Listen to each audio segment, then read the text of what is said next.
Guys, I am back and 2025 is starting off bumpy. Like, not to mention everybody around the world, please stay safe. If you're being affected by all the craziness going around, the fires, the everything, just please stay safe and let me know if there's any way that I can help by putting resources here on my little tiny platform. I'd be more than happy to do so. And regarding the skating world, we're also getting a few shockers. Also, TikTok is banned. So I put in a goodbye video and didn't even get to see the comments because it got banned swiftly thereafter. Basically, if you didn't see it over there, I just basically said thank you to everyone in that community that found me through there. If they even just followed me from YouTube to TikTok for supporting me, just thank you. And most of all, thank you to every single person that creates edits with my content and my voice and just continues my mission of expanding and popularizing this very beautiful but very niche sport. So I'm no longer available on TikTok because I live in the USA. So sadly, it is all YouTube forever and ever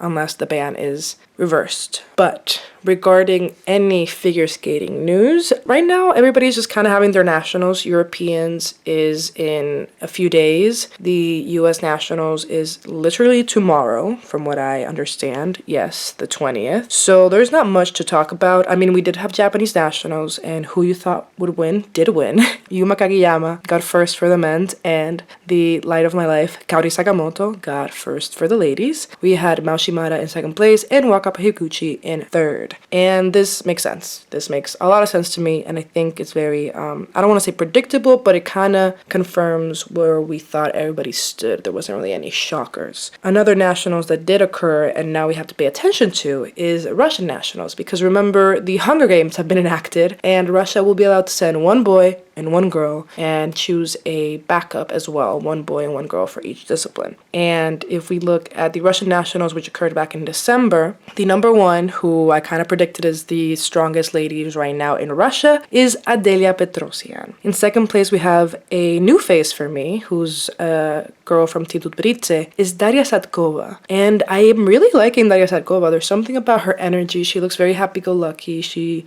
reminds me a little bit of Anna in her movement, and reminds me a little bit of maybe Evgenia, like young Evgenia, in her like attitude and the way she carries herself, her energy. So there's something about her that I like, and she was in second place. So I think those two are going to the main battle. Of course, two Tutberidze girls. And in third place, surprisingly, this name I was not expecting to see so suddenly, is Alina Gorbacheva, which is the girl who went missing for a little bit and then was found, and then we found out all those crazy details about her coach and her mom, and the fact that she was living with her coach, and the fact that the coach was like, I don't even want to get back into it, but it was a lot of drama. Go back, see those videos for a review. And I believe she's still with that coach, and she looked devastated. From what I understand, I couldn't find a full performance of the entire nationals. If you have a link, please let me know. From the clips I did see before TikTok was banned, she was not thrilled with her performance. She was quite sad about the fact that she messed up and ended up in third place because of it. And that is kind of the ranking of women that we have right now. Alexandra Trusova is not in the running, especially if the rumors about her are true, because it is being reported everywhere in Russia that Alexandra Trusova is expecting a child. She literally just got married at the young age. I think she's 21 or 22. And she is already expecting. And if that is true, I don't think she will have another Olympics in her future, because the window was already kind of closed. And if she has a child, I just don't see how she will make it to any Olympics, whether it's 2026 or 2030. But if it is true, congratulations. And if we are to judge by how she treated her dogs, this baby is going to be super spoiled. And I wish her nothing but happiness, to her and Makar Ignatov, which I keep forgetting that Alexandra Trusova is no longer Alexandra Trusova. In Russia, she's Alexandra Ignatova, I think is the way that it goes once she gets married, but I can't get used to it.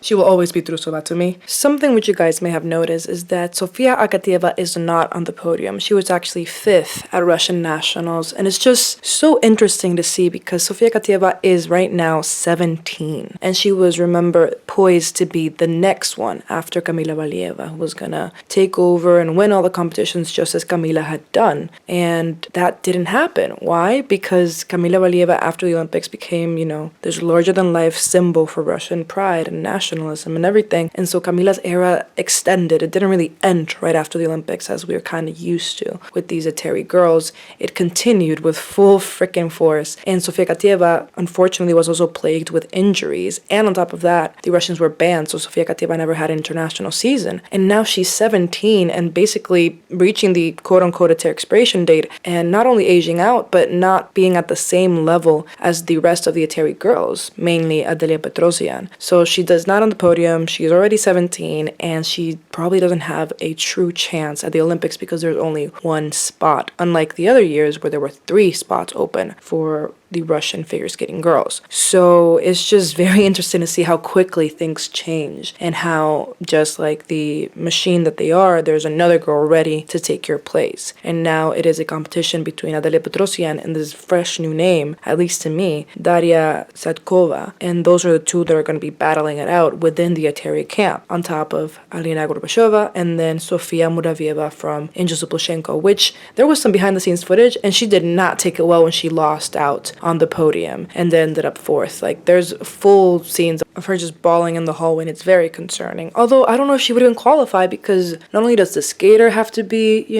anti-war, or at least not have posted anything pro-war since the war began, but the coaching team as well. And Plushenko is not passing that very strict test. Or are they going to be strict? I don't know. There's so many factors that are truly still a mystery in how they're going to qualify for the Olympics as quote-unquote neutral athletes. But yeah, and also names like the Zhelina sisters. You remember when people were like, they're going to be the next ones? They're like these 2 young sisters who had all that drama because they switched camps from Eteri to Plushenko, and then I think even back, and they were already doing quads and triple axels and all these things, and then the mom was the one coaching them and took them out of both camps, and now they're gone. They're nowhere to be seen. Zhelina sisters are fully gone. Akatieva is now 17 and not on the podium. Sofia Muravieva is still the only true good skater that Plushenko has, but it's not making it on the podium. And now, as the prophecy always does, it fulfills itself. There are 2 Eteri girls fighting for the same position. Is the drama going to happen at the Olympics now because there's only going to be 1 Eteri girl there? I don't think so. I think the true drama is going to be qualifying to the Olympics, and whether it's going to be Adelia Petrosian, who it seems is going to be, or if it's going to be Daria Sadkova, this fresh new face. And we know that the Olympics favors the naive, the young, and the new, which Adelia Petrosiana, I am fearful,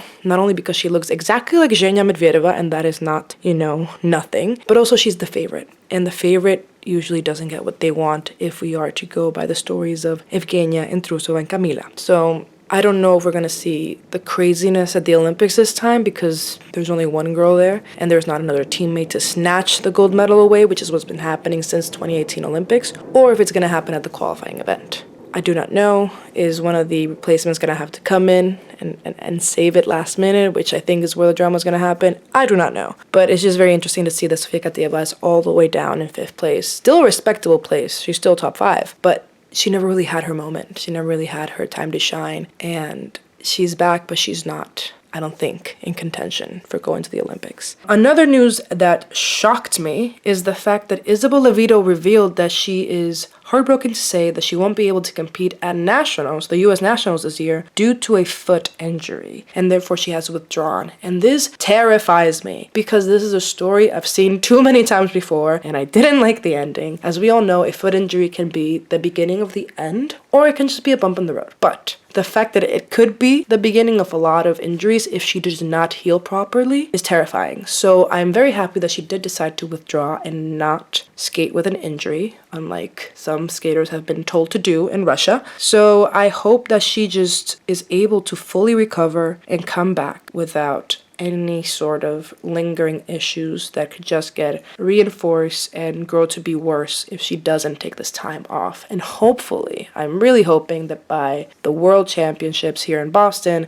she is back to 100% or close to that, and that she will be able to compete. But my question is, will she be able to qualify for Worlds? I don't think she will if she doesn't perform at Nationals, unless she already did. You guys know I'm not good with all the qualifying and like information of how to do that. So let me know if she would even be able to make it to Worlds, but I don't think so. I think this might have been the end of her road in this season, which is terrifying, but who knows? We'll see. Her full statement says, "I'm heartbroken to say that I won't be able to compete at Nationals this year due to a foot injury. This is not how I envisioned my season, but I want to make sure that I recover and come back fully without pain or limitations. Good luck to my competitors and friends competing, and I hope to join them soon."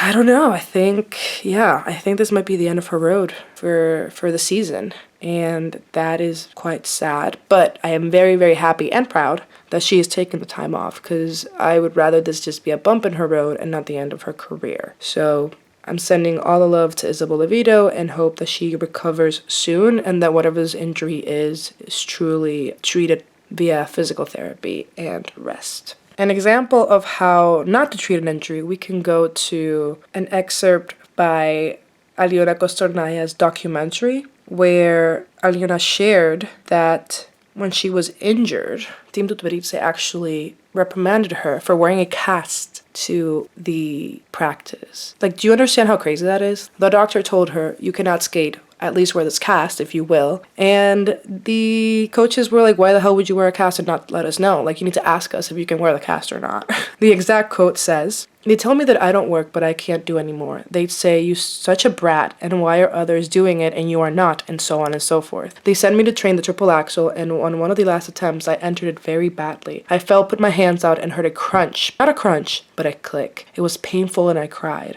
I went to the clinic with a huge hand. There they immediately said it was fractured. They put me in a cast, and I called my coaches and explained the situation. And I got this very interesting phrase. 'Why didn't you call and ask for permission to wear the cast?' What does that mean? How can you ask a coach whether or not to wear a cast? They are not a doctor." In the end, they withdrew me from Russian Nationals, and I realized that I wouldn't even be closing the boards at the ice rinks for the Olympics. So I am very glad that Isabeau Levito is going the other route and not the Russian way. But yeah, the Aliona Kostornaia documentary continues to deliver. Another interesting quote is that Kostornaia says, "A day later, Terry called me over and said, 'You're getting older, you have a bunch of injuries, you are not young, and you don't want to adjust. You don't want to work, and we don't want to adjust to you.' That's how our collaboration ended." So, not amicable at all, how she ended up at Plushenko. And she says that when she went to Plushenko, she was given freedom that she was not used to. She says, "I was given the freedom to choose, which I wasn't used to. I didn't know how to be responsible for it. I was accustomed to the idea that you either do it or you're in trouble." So I don't know which one of the camps did worse for Aliona's career, but both of them did not take into account her body and her longevity as a skater, because again, these are machines that just crank out new skaters every day. And currently their top two skaters are Dalia Petrosian, who seems to be the one they're going to send to the Olympics as of right now, and Daria Sadkova. And I don't know their politics, I don't know what they've posted in the past, but there's a chance they could be disqualified if they have supported the war in any way since it began.